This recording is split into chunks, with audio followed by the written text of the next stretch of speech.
convives. Je pense à Marc Hostier, grâce à qui cette soirée peut avoir lieu. Sylvie Leloir-Memotte, fabuleuse créatrice de costumes de Bâle et de Venise, qui a son exposition actuellement au musée de Bâle, une exposition tout à fait prestigieuse, et Manana Potier de Georgie, qui est la voisine de Marc d'ailleurs. Voilà. Donc de tout cœur, nous leur souhaitons un bon anniversaire et je renouvelle mes remerciements à Marc. Il a été fabuleux dans la construction de ce joli moment sympathique et très heureux. Je vais appeler Charles-Antoine, prince de Ligne, qui nous fait l'honneur de sa présence ce soir et qui va nous parler de cette prestigieuse maison de Ligne. Il nous fait l'honneur aussi d'être accompagné par ses deux fils et leurs épouses. Il préside à l'anglaise ce soir, comme nous avions souhaité. Et voilà.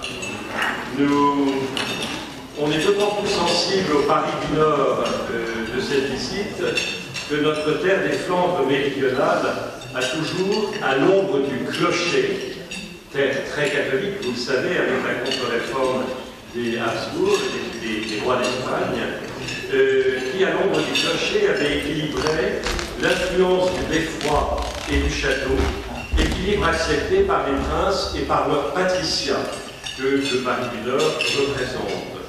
Nous pensons à Roubaix et à Sisoin qui démentirent des lignes.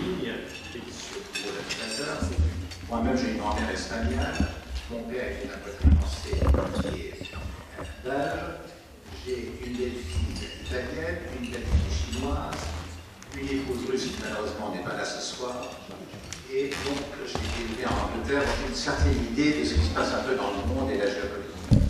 Donc, si après le discours, il y a bien répondre à vos questions sur ce qui se passe dans le monde, parce que voilà, je sais un peu ce qui se passe, c'est pas toujours ce que l'on dit dans les médias. Bon, alors, donc voici donc l'écu de la maison. On ne connaît pas très bien nos origines, parce qu'elle monte à plus de 1000 ans, et d'après la tradition, nous avons les mêmes armoiries que les Bâles. D'autres personnes disaient que nous descendions d'un certain Thierry d'Alsace à cette époque. Bon, enfin, nous repassons finalement à peu près la famille depuis ce moment-là. Alors, les cuissons, si vous voulez, étaient l'emblème de leur aliment autour du chef, autour du soldat. Au plus simple étaient les armoiries, au plus ancienne était la famille. Et il y a beaucoup de légendes amusantes sur les écus, et notamment, on dit que le lion des Flandres est arrivé chez nous au moment de la première croisade, quand il y a eu un combat singulier entre un chef arabe et donc à des croisés. Et ils se sont trouvés tous les deux courageux, ils ont échangé leurs écussons, et le lion, qui était sur l'écu du chef musulman, l'a échangé avec le croisé. Et c'est comme ça que Et c'est comme ça que le lion est entré dans les armoiries des Flandres.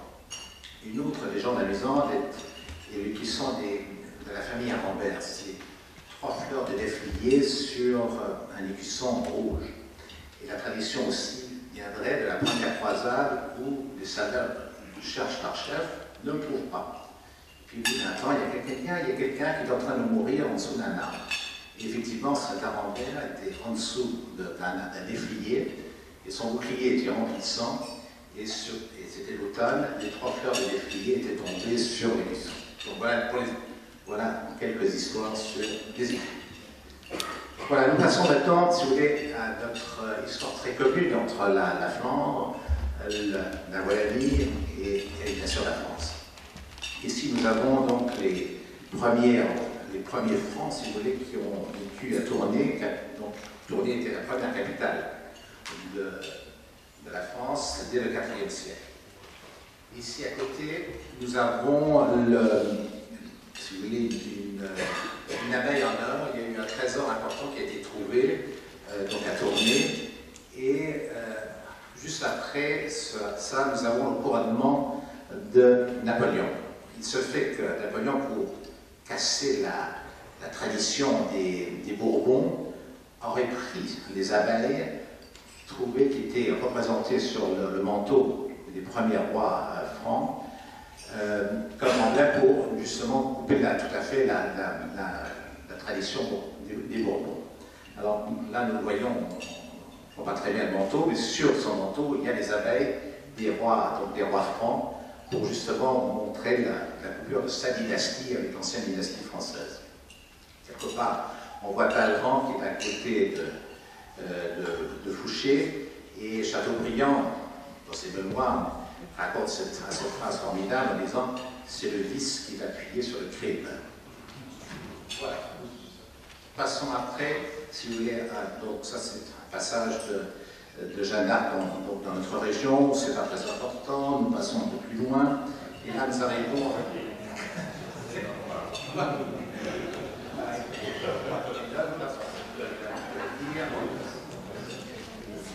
alors, nous sommes ici.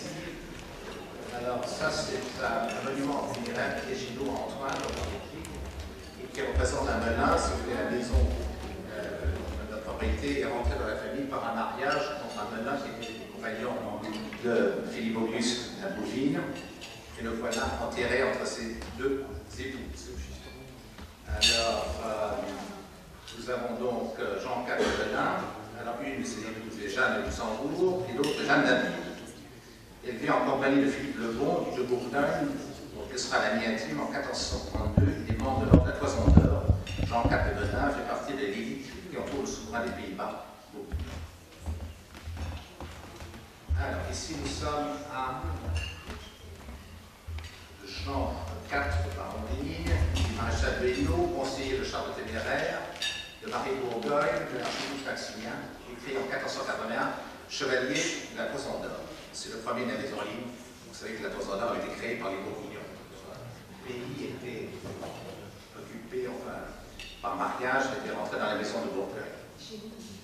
Alors, à côté de ça, nous avons un ancêtre à nous qui s'appelle Antoine, qui était un mercenaire du roi d'Angleterre. Il était un mercenaire d'Henri VIII. Il avait une cavalerie d'à peu près 800 soldats. Et la tradition dans nos familles était que l'ordre de la Toison d'Or allait à l'aîné de la famille. Et très agacé que l'aîné ait reçu le plus bel ordre, c'était la Légion d'honneur ou la Victoria Cross en Angleterre, il crée un ordre qui s'appelle l'ordre du loup, qui était un loup qui mangeait donc un mouton. Là, nous passons, si vous voulez, donc à une partie de la propriété que nous avons ici en Belgique. Donc ça, c'est la partie de l'enceinte fortifiée qui est à Calais aujourd'hui. Et à côté, nous avons un dessin fait par Victor Hugo en 1863, au moment de son exil. La France étant un vieux pays d'intolérance, l'exil a toujours l'air d'or. Je connais assez peu de Belges qui soient exilés en France. On l'a vu dernièrement avec les exilés qui sont venus chez nous. Nous passons ici, si vous voulez, à le mariage si vous voulez, en 1565, il y a un mariage très important qui a lieu, si vous voulez, chez nous. Voilà. Alors, donc ça c'est la rencontre, si vous voulez, on est en pleine guerre de religion, Tournai qui est à côté de chez nous est une ville protestante, très active, avec une économie florissante. Ça décrit un peu, si vous voulez, aux Espagnols qui sont profondément catholiques. Donc lors du mariage de Floris de Montmorency, gouverneur de Tournai, avec Hélène, fille de Hugues de Belin, en octobre 1565, la haute noblesse des Pays-Bas espagnols se réunit au château d'Antoine, c'est-à-dire chez nous, et parmi eux, les comtes d'Egmont et de Horn. Ceci prépare le coup, si vous voulez, pour toute la Flandre et Tresse se soulève contre les Espagnols pour les questions religieuses. Et Tournai a été pendant toute l'époque, si vous voulez, une ville très prospère et très riche, et les Espagnols, avec la référence très catholique, voulaient mettre un peu fin et un peu un terme à tout cela. Alors, ici, donc, nous avons la fameuse réunion, si vous voulez, où ils se réunissent lors de ce grand mariage. Il y avait un couvre-feu, et les Espagnols ne pouvaient pas s'opposer à un grand mariage entre une Melun, qui était donc les propriétaires soins et un Montmorency. Et le Montmorency en question était le frère du comte de Rome. Alors, pendant que les gens s'amusaient soudain dans la cour, il y avait donc des Indiens qui étaient venus d'Amérique au début des découvertes, il y avait des éléphants, il y avait des girafes, il y avait des choses. Pendant ce temps-là, les grands complotaient dans cette pièce qui est exactement la même, comme vous l'avez vu. Donc, Philippe II fait le siège de notre maison, la confisque au Melun, et la donne à son beau-frère, Lee, qui était resté toujours fidèle sur les Habsbourg. Les deux, alors, les Condé sont décapités à Bruxelles dans des conditions épouvantables parce que le bourreau s'y prend 3 fois, je ne sais pas si c'est le Comte d'Orme, le Comte des Monts, ça a été une scène épouvantable et retracée, si vous voulez, sur les derniers hommages qu'on donne sur les deux décapités. Alors ici, nous arrivons en 1581. Alors, c'est le siège de Tournai, si vous voulez, en 1581, qui est fait par Farnèse. Alors, je passe assez vite parce qu'il y a vraiment tellement de pistes à développer, il y a tellement de choses qui sont passées. Donc là, c'est une ancêtre à nous qui a défendu Tournai et qui contre, si vous voulez, le siège de Farnèse. Puis il y a un personnage assez intéressant qui est un certain monsieur Louis. Le grand-oncle de Pierre Louis sera exécuté comme hérétique, toujours sur la place de Tournai. On y allait assez vite avec les haches à ce moment-là. La famille va s'exiler à Anvers et en Allemagne comme outil protestant. Alors lui, il est à Wessel, dans le Saint-Empire germanique en 1580. Le 24 mai 1626, il achète l'île de Manhattan pour une valeur en marchandises de 60 florins néerlandais, soit 680 USD aujourd'hui. Vu le mètre carré de Manhattan, ce n'est pas très cher. Une statue de Firmini, donc la famille originaire de Tournai, ici encore à Manhattan, est considérée comme un des protestants les plus connus de Tournai. Alors, ici, donc, nous arrivons à l'église de Lorraine, l'épouse d'un ligne. Elle est la nièce de l'église de Lorraine, reine de France. Elle a de 39 ans quand son époux, le prince d'Élie, décède. Elle entrera au courant, ça c'est beaucoup comme un mari. Vous m'entendez tous là? Pas très bien, excusez-moi. Bon, alors voilà le mausolée qui est toujours chez nous à la maison. Je passe encore. Nous arrivons là au tableau sur le siège de Tournai. Louis XIV revendique les droits sur les Pays-Bas espagnols au nom de son épouse, la comte d'Espagne, Marie-Thérèse. Pour la dot n'a pas été payée. Le 25 juin 1767, le roi fait sa joyeuse entrée dans la ville de Tournai, qui est intégrée dans le royaume de France. Vous voyez, c'était un nom espagnol, un nom français, et finalement le tout islamisé au traité. Alors, ici nous avons le tableau du roi Soleil, offert par Jean-Baptiste Colbert à la ville de Tournai, peint par Lebrun et Madame Meul. Ici, nous avons un plan de Tournai, comme il était fait et dessiné par Bourbon, dont il reste malheureusement plus rien aujourd'hui. Alors, Louis XIV canalise Lescaut, je passe. Et puis ici, nous arrivons à le siège de Tournai par les Autrichiens en 1709. Une armée alliée hollandaise, autrichienne et anglaise, forte de 100 000 âmes dans les comptes, ce qui était important pour l'époque. Pour faire le siège de Tournai, il est conduit par 6400 soldats français. Le 3 septembre, c'est la capitulation de Tournai qui devient une simple ville de l'Empire autrichien. Une fois autrichien, une fois espagnol. Alors là, c'est assez intéressant. C'est une carte qui le repérage fait par le marquis de Trémy en 1740 et c'est en vue de la préparation des différentes campagnes de 2015. Le marquis de Trémy est maréchal des logis et du camp du roi. Il sera chargé d'une mission de reconnaissance pour l'état des champs de bataille tout le long de la frontière nord-ouest séparant les Pays-Bas officiels de la France entre la Meuse et l'Artois. Alors là, vous voyez sur le dessin, on va très bien. Et tout ça, c'est pour préparer la bataille de Pont. La bataille de Fontenoy a lieu sur des terres qui nous appartiennent, donc c'était des châteaux, donc le 11 mai 1745. Et ce tableau est à Versailles aujourd'hui. peint par Pierre Blanchard. On y voit Louis XV, le maréchal de Saxe, et à gauche, le château d'Antin. En 1717, avec Marie-Thérèse. En 1725, le maréchal de Six. Très fort, faute de descendants, mâle et fille pourra lui succéder. C'est le grand problème de l'époque, c'est la pragmatique sanction. Au décès de l'empereur en 1740, le trône revient à sa fille âgée de 23 ans. La guerre de succession d'Autriche va commencer, elle va embraser toute l'Europe. Le 15 mars 1744, Louis XV déclare la guerre à l'Angleterre et à l'Autriche. Ici, nous avons le plan de la bataille de Fontenoy, d'un côté les Français, de l'autre côté les Anglais, les Irlandais et une partie d'Allemands. La bataille de Fontenoy, toujours au pied de la maison, aura lieu le 11 mai 1747. Plus ou moins 115 000 hommes vont s'affronter selon les sources. Il y aurait eu 12 000 morts, de 12 000 à 18 000 morts en 5 heures de temps. Alors ici nous arrivons à la, donc, c'est Louis XV et son dauphin, qui est pas par Emmanuel Philippotto, et c'est l'ouvrage de Grasse. Donc c'est une peinture italienne.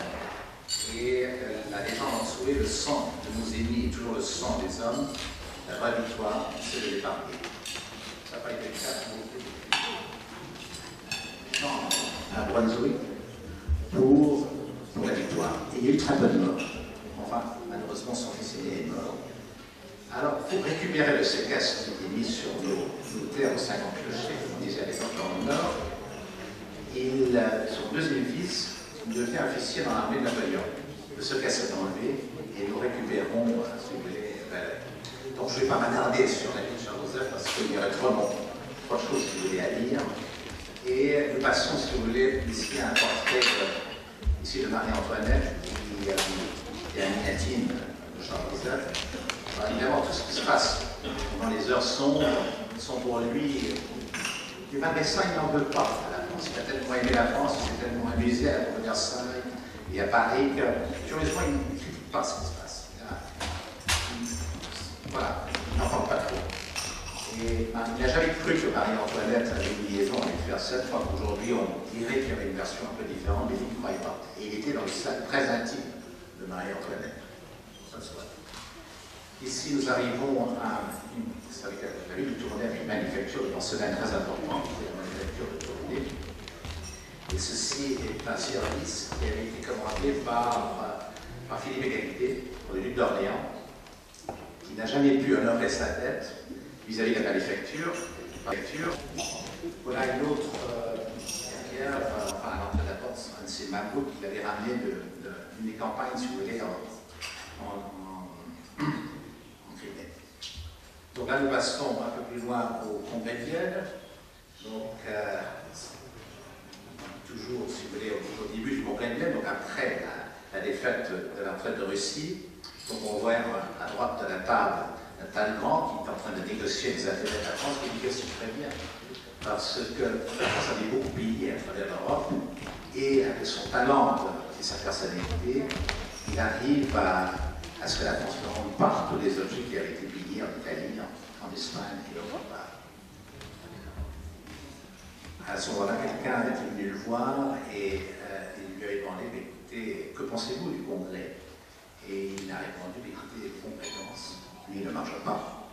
C'était un de ces moments, il en a eu beaucoup, il y en a eu tellement, voilà, il faudrait faire une soirée pour...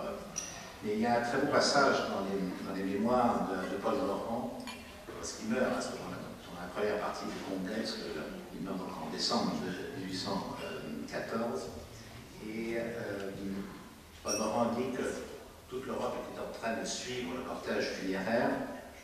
Il y avait le tsar de Russie, il y avait l'empereur d'Autriche, tout le monde était là. Et tout le monde pensait qu'il suivait lui sa troisième épouse. Il n'était pas religieux, c'est important. Il était ambassadeur à Paris, ambassadeur à Londres. Beaucoup d'ordres religieux ne peuvent plus donner cours en foi à l'âge de 16 ans, tout ça dans un français remarquable. Voilà, qu'est-ce que vous voulez comme question?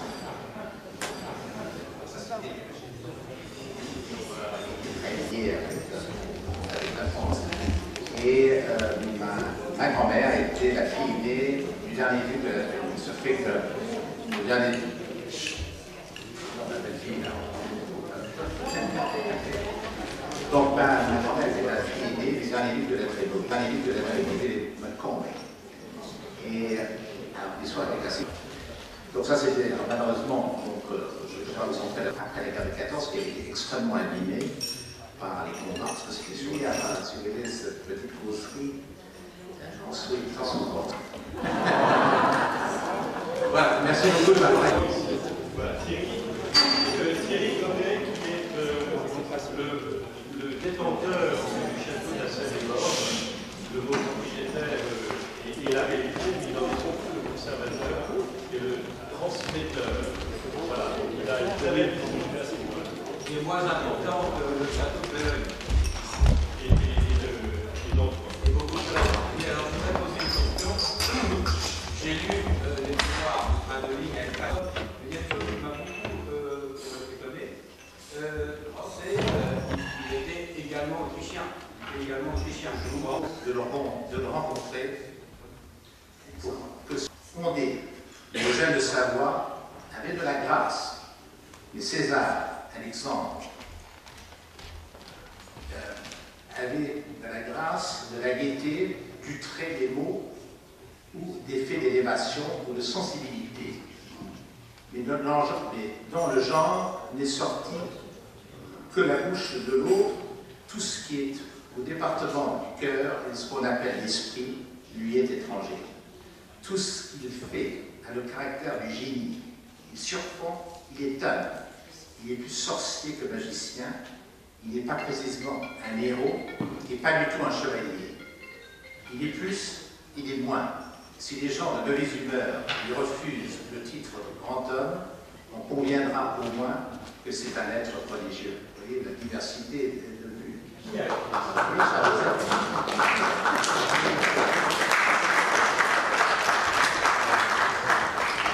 Je continue. Donc ça, c'est la description. Il y a beaucoup dit sur Napoléon, mais voilà ce que j'ai trouvé le plus intéressant. L'enlèvement du duc d'Enghien choqua toute l'Europe. Le duc d'Enghien a tué Bonaparte. La vanité a tué sa gloire. La famille impériale a abaissé les Alpes. Saint-Cloud a détruit Bamako. Peut-être souvenir personnel et propre de demeures, peut-être, de personnes de votre génération. Écoutez, nous avons donc en Anjou, facilement, la reine-mère adorait aimer beaucoup la France. Et chaque année, elle faisait un voyage différent. Une année, c'était la Lorraine, une année, c'était la Bourgogne, une année, c'était le Maine-et-Loire. Et elle était venue donc à la maison passer une semaine. C'était assez amusant parce qu'elle voyageait comme la reine Victoria. Une semaine avant son arrivée, est arrivé un camion avec ses lagares, avec ses châteaux, il y avait des gaz. Et elle est arrivée avec tout, avec son environnement, c'est-à-dire il y avait une quinzaine de personnes. J'étais assis à côté d'elle plusieurs fois, nous avons parlé ensemble. Et tout d'un coup, la conversation est venue sur la littérature, et puis on a commencé à parler des 7 piliers de la sagesse, qui est le livre de Laurence d'Arabie. Et elle avait rencontré Laurence d'Arabie, donc c'est la seule personne que j'ai connue qui avait connu vivant Laurence d'Arabie. Et je lui ai dit, mais quel genre de personne était-il? Et elle m'a dit, écoutez, c'était quelqu'un de très introverti, il parlait très très peu. Et quand il est revenu, si vous voulez, de la campagne d'Arabie, donc à la fin de la guerre de 14, il réintègre l'armée anglaise et on lui propose un poste de capitaine. Il dit non, je veux ou bien le commandement suprême, ou bien je suis un simple soldat. Donc ça c'était une... Et puis elle m'a raconté une autre histoire, c'est quand, pendant la guerre, et mon père, mon Charles, va discrètement dans les coulisses et va la voir, et lui fait un petit peu de charme, et puis voilà, c'est comme ça qu'ils se rencontrent. Et elle est exilée, comme Victor Hugo, comme Baudelaire, comme beaucoup d'autres personnes, des traditions françaises. Je dis ça, un petit clin d'œil. Il la rencontre à Bruxelles. Il a une liaison avec Sarah Bernard, et il aurait eu un fils avec elle. Alors évidemment, à l'époque, ça ne se faisait pas tellement d'épouser ou même de reconnaître l'enfant surélé qu'il aurait eu avec cette actrice. Il ne savait plus. Et il a connu, mon grand-père a très bien connu Maurice Bernard, qui n'a pas eu d'enfant. Et il n'avait pas très bien tourné, parce que même si elle avait fait beaucoup d'argent, si vous voulez, à l'époque, elle voulait que son fils, comme elle semblait qu'il était effectivement le fils de mon arrière-grand-père. Elle voulait qu'il ait une éducation de prince. Donc elle était assez beau, elle a gâté beaucoup, et dans la vie c'est très mauvais de gâter les enfants. Il avait des écuries, des chevaux de course, il jouait aux jeux, qu'est-ce qu'il faisait beaucoup à l'époque, il avait très mal tourné. Donc ça c'est une histoire, petite anecdote de passage.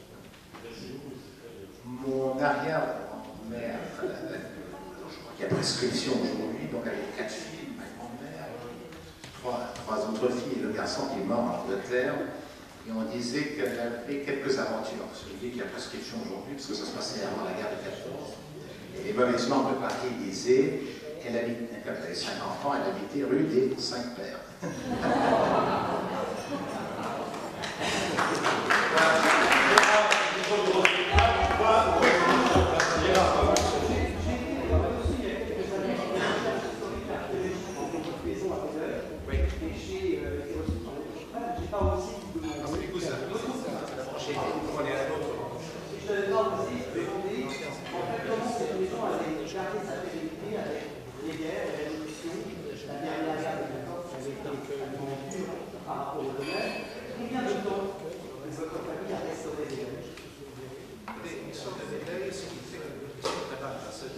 Sans doute grâce au séquestre des armées de la République. Rien n'a été touché, rien n'a été détruit, rien n'a été volé.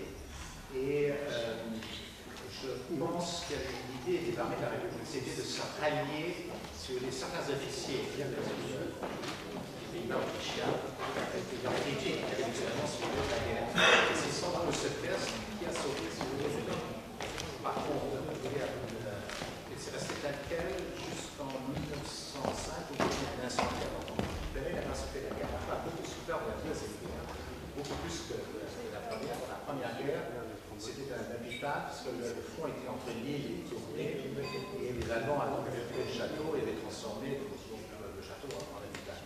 Et Belleuil, grâce au séquestre, à mon avis, a été sauvé. Et donc, en 1905, il y a eu cet incendie. Et les habitants de Belleuil, parce que les filles à l'époque avaient bien de Bruxelles, la maison était très grande, il y avait 5 ans, et tous les habitants de Belleuil sont tous entrés dans le château, ont pris le mobilier, l'ont gardé chez eux, il y a des d'épaisseur. Et la partie qui a été restaurée en 1860 par l'arrière-grand-père, les ont vu passer souvenir à quel point les architectes, les artisans du Moyen-Âge, il suffit de voir les cathédrales. Les grandes cathédrales de la Picardie, du nord de la France, c'est extraordinaire de qualité de travail. Il y aurait 1 millimètre, 1 millimètre d'erreur en particulier, il y avait 1 mètre sur les actions.